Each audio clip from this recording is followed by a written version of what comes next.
Hi everyone. Hope you had a great weekend and you enjoyed the football games earlier today. I am making this video to review article number 1, supervising PED candidates, physical education teacher candidates.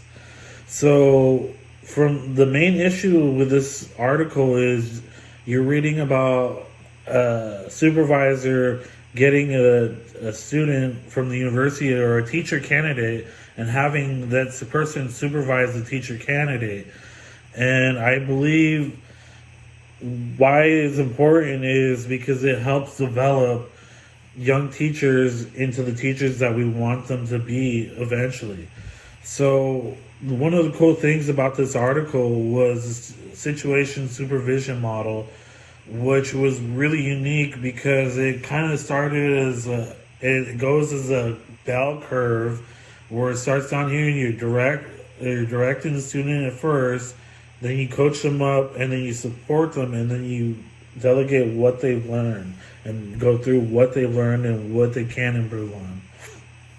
One of the other cool things I really enjoyed about reading about the situation supervision model was that you could make and create scenarios for a teacher and have them walk through it.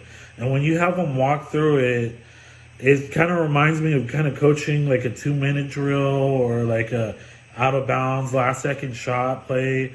Coaching and teaching are two different things, or they can be considered the same thing depending on who you're talking to. But ideally, when you're supervising somebody, you're observing them of how they're doing their job and reporting ideally to someone higher. And I think when you report to somebody higher, you're not just saying, okay, yeah, they're doing good. You want to actually take them through a few scenarios and see how they're doing, when they're doing good, when they're doing bad. And you take them through these situations and you see where they do good, where they do bad, and what they can improve on. Because if you teach it to them right then and there, it's going to help them learn in their career where they go on further into their career and say, oh, wow, I learned that from my supervisor Mario from back in the day when he taught me how to go through this X, Y, or Z situation. And so after going through this whole reading, it made me think, how does this affect me as a supervisor? You can't be just a plain Jane supervisor. You have to, actually have structured things for your interns or your teacher candidates to go over so you can have them improve on themselves and on their career where they can be better and move on further and do bigger and better things. Thank you very much for listening and have a great rest of your night.